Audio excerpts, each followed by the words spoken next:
Hello and welcome to episode 4 of the University of Worcester Study Skills podcast.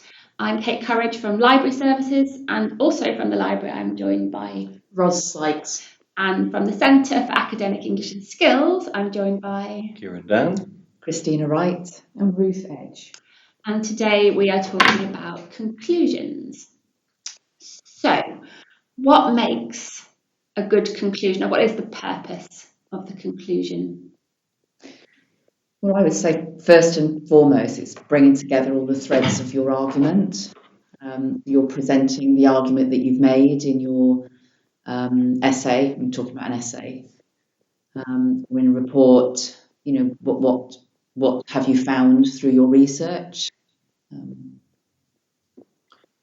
The conclusion should hopefully finish your essay in an appropriate and cohesive and very logical manner. So it's all about closure. You want to close this discussion down as well as you possibly can. You need to go back to the original instruction, the title of your essay, make sure that everything has been covered within it, and certainly by the conclusion, within the conclusion, you want to be making it clear that you've answered the question or you've given some sort of suggestion or recommendation based upon what the original essay title was asking you to do.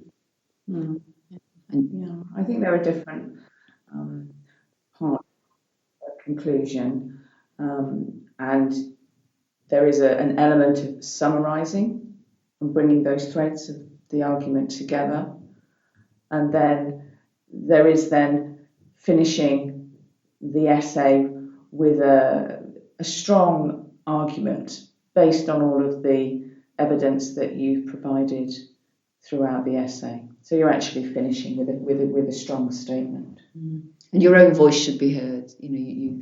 Criticality is key in a conclusion. Make your own voice heard. Explain the significance of what you found. Why your argument is significant, basically.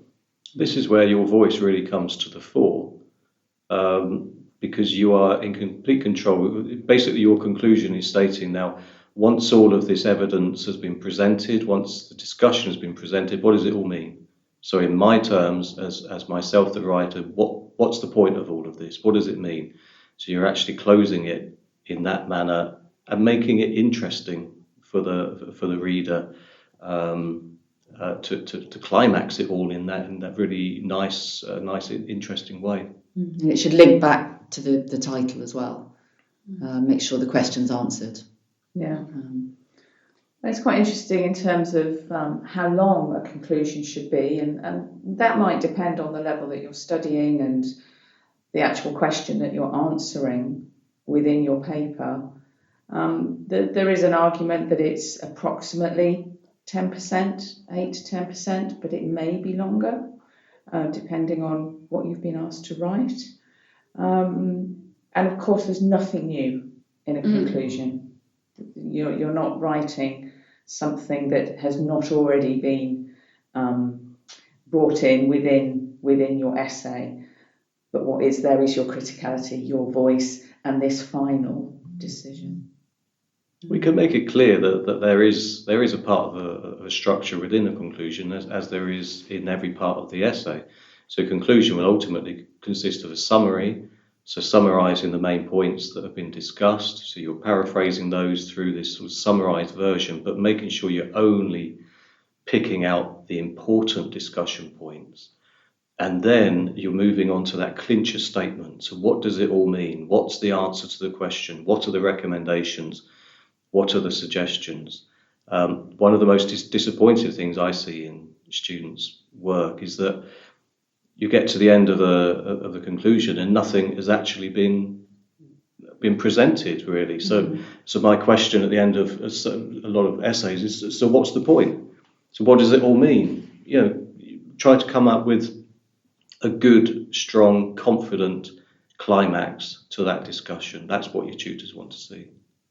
And if there are, at the end of that conclusion, you feel that there are limitations to the work that they were able to do, then it's acknowledging that as well, isn't it? So this is the scope of this particular piece of work, but this is actually as far as it goes. Maybe this is what could be done in another piece. Yeah, that's another thing that you can bring in. Certainly the limitations that you had to abide by within your work, but also that you can recommend further study in other areas. That's a really important but also interesting point to bring out to your tutor. Where else could this topic go? And what are the implications? Yeah, absolutely. Of the study? I think it was on the University of Reading academic writing site where I saw introduction is like a photograph of a trip that you're making. Prior to making a map of a trip. Then the conclusion is the photograph of the trip with all the different aspects of the trip in that photograph. So you're looking back at the journey, you're looking back, what did you do, you're reflecting on what happened, but also, what's the significance of it all? And I'm thinking about sites that I know that you guys recommend, that Manchester Phrase Bank, which we might have mentioned in an earlier episode, I can't remember, which has some really lovely, doesn't it, some summaries of what the conclusion should be and some nice phrases that you can use to introduce different aspects of the conclusion. I think it's very strong, the phrase bank's very strong for phrases that you might need for writing an introduction and for writing a conclusion. Yeah. And that's why these phrases are so important in an essay in particular, because you're not using subheadings. So your phrases that you use are telling the reader what it is. So, obviously if you start your conclusion with, to conclude, obviously that means it's a conclusion or anything similar to that, because you don't have the opportunity of putting subheadings to make it even clearer. That was Christina Wright, Kieron Dann and Ruth Edge from the Centre for Academic English and Skills, and Kate Kerridge and Ros Sykes from Library Services in conversation about conclusions. Thank you for listening.